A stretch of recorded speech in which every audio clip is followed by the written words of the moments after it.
Continuing ROM, Spaceknight number 1, Arrival. The Legend of the Space Knights. 200 years ago, as you know time, my home planet, the paradise world of Galador, was at the peak of a golden age of peace and prosperity. The vast Galadoran armada soared the spaceways, bringing light of our knowledge to the darkest recesses of the galaxy. War was unknown.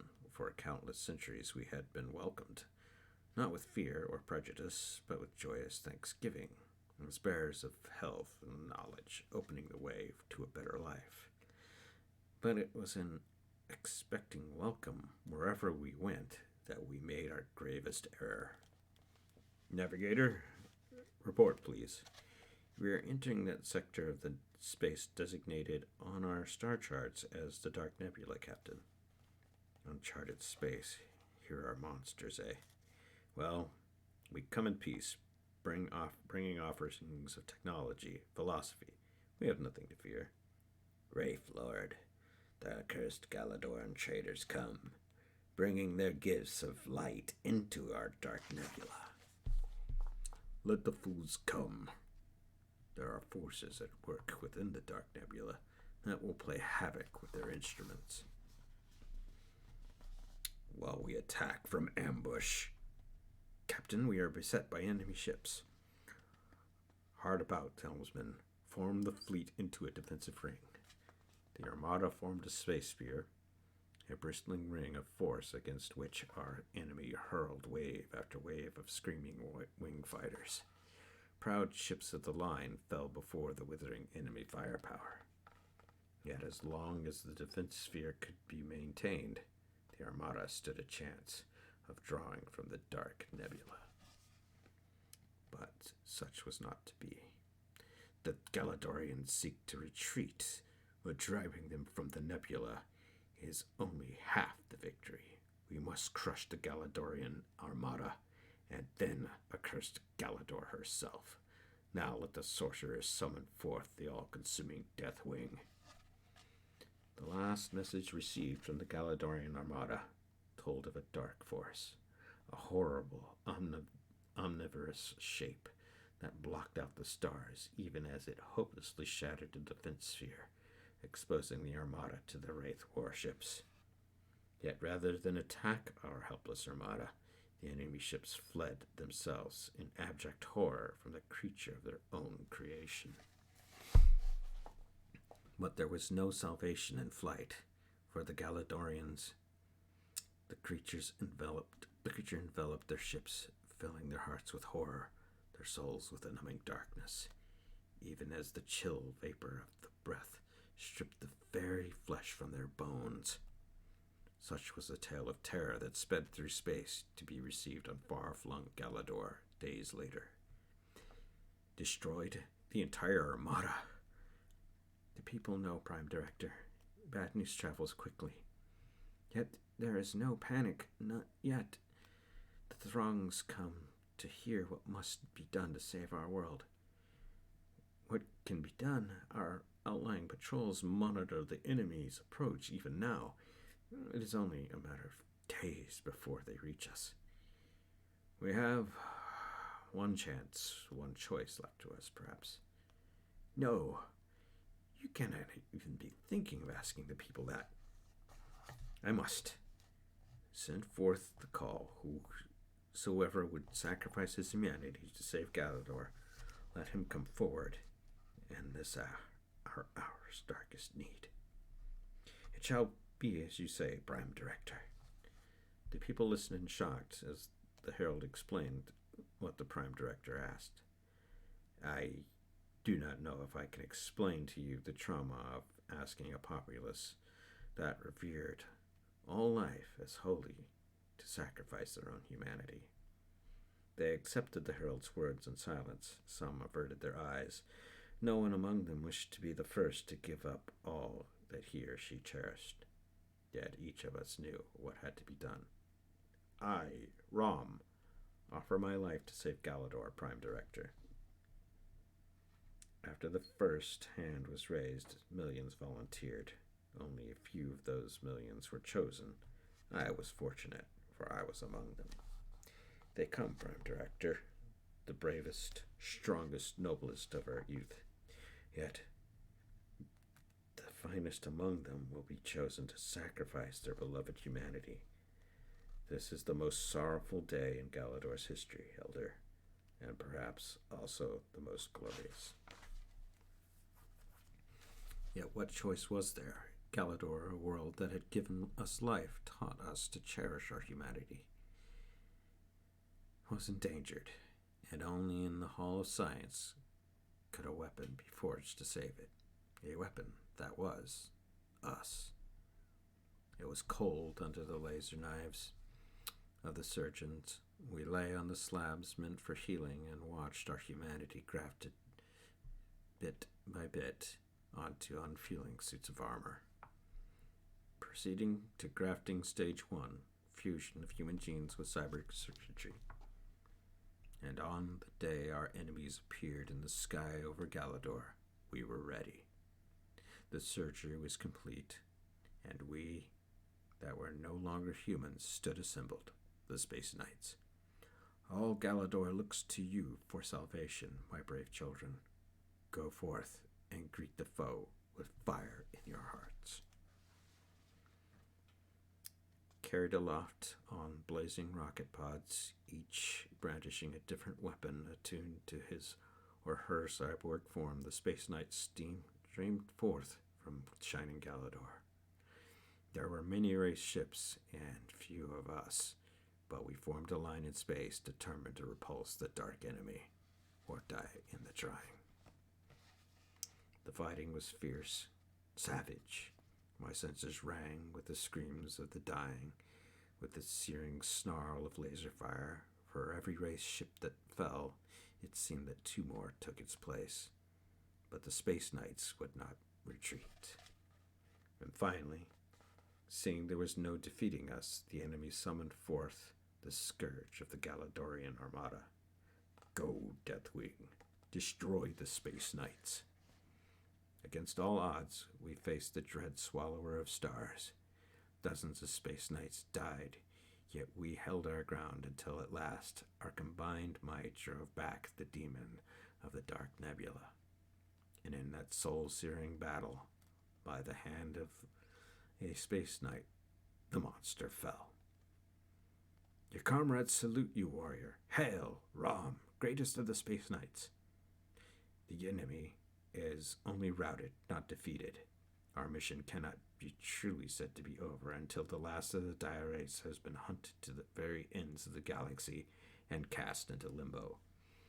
Only when we have fulfilled our mission will the quest be over. Only then may we reclaim our lost humanity. Thus, for 2 centuries, I have pursued the dire wraiths across the silent spaceways, woman of Earth, and now my quest has led me here. You're saying those people you killed were whatever it was you called them, dire wraiths? Yes. The dire wraiths have the diabolical ability to disguise themselves as any living creature. Thus they have hidden among you here on Earth. But revealed in the glow of my energy analyzer, they appear as the evil sorceress entities they truly are, until my neutralizer banishes them to the phantom dimension of limbo. Look, Mr. Rum, you're asking me to take the word of a giant alien that people I've known all my life aren't people at all, but some kind of sinister space spooks. Did you not see the wraiths revealed when I banished them to limbo?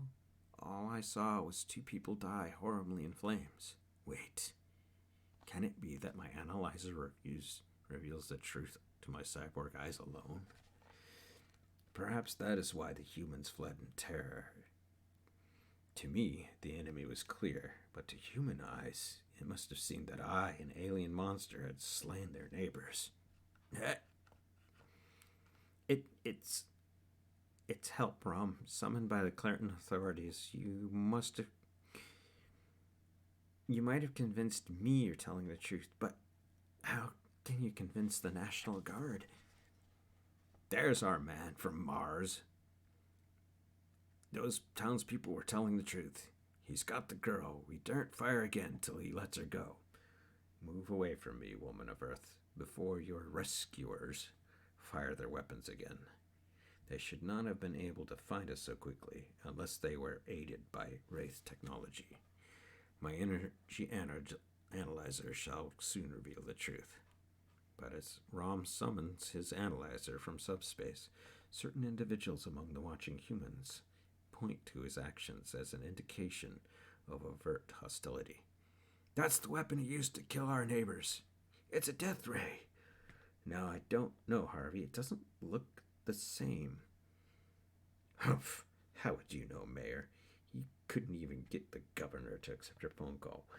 Well, we'll have to assume the robot is wielding some kind of death ray, Mayor, and take action accordingly. All units, open fire. For perhaps the space of a single heartbeat, Rom is lost to the soldier's view as the fierce fuselage pounds the hillside. But it is only when Rom emerges from the gunpowder haze that his West Virginia unit of the National Guard realizes their attack had no effect. Why do you humans attack me when those who would harm us both reside within your very ranks? The monster can talk. I ain't gonna stick around to hear what he's got to say. Shells have no effect on him. But what about flame? I have flown near the stars, humans. Your pale, pitiful fire cannot harm me. The alien, if it is an alien, is putting my boys to rout. We've tricked the humans into fighting our battle, but they lack the power to hurt him. We may have to intervene ourselves. Still, the humans persist in attacking me. In trying to save them from a greater evil than they can ever dream, I may have be forced to harm them. Keep firing! Got to draw the monster away from the retreating tank crews. Yeah, but what do we do now that he's headed towards us? That's easy, soldier. We head for the hills. There's nothing that can stop that monster. He's shrugging off everything we've thrown at him. Oh, well, he won't shrug this off. Hey, I've never seen a gun like that before. Where did you... Shut up. Ugh, the pain washing over my circuits and nervous system and waves of fire. It can only be a Wraith weapon, wielded by a Wraith in human guise. That is a truth you will never live to reveal, Galadorian. And that is a lie you will carry with you to Limbo, Wraith. Ugh, better death than eternal banishment. The robot's death ray disintegrated poor Carson. Sound the retreat, Captain. We're up against more than we can handle here. But even as Rom advances toward the withdrawing troops, Brandy Clark decides which side she's on. The weapon that GI attacked Rom with, it's like no gun I've ever seen on Earth. If only I can show it to the commanding officer of the National Guard. Hold the young lady while I grab the disruptor, Arthur. Mr. Jinx? Mr. Liddy? Sheriff Barnes, what are you doing? Merely protecting ourselves, Brandy. But you knew about that weapon, knew what it can do. You're the enemy, aren't you? You're Wraiths. Rom, look out! The Earth Woman. Crying a warning, she believes the tale I told her. And in believing, she has saved me from destruction. The ray destroyed them all. Was Rom's story true? Have I done the right thing? You have done right, human, for your race, but my people will not forget that you sided with Rom. This sector is cleansed of dire wraiths, but my quest goes on. The monster's flying off. Not because of anything we did, Mayor, I assure you. Gone without a word of thanking me. He's left me with some doubts. The news from Clareton travels fast. Yes, I've heard the reports. You know what must be done. Yes, I know. All our people must be warned that Rom has arrived on Earth, but my usefulness here in Clareton is at an end. I can best serve my Wraith Lords in another place and another guise. A chill breeze lofts the transformed blackbird into the night. Tomorrow will be a new beginning.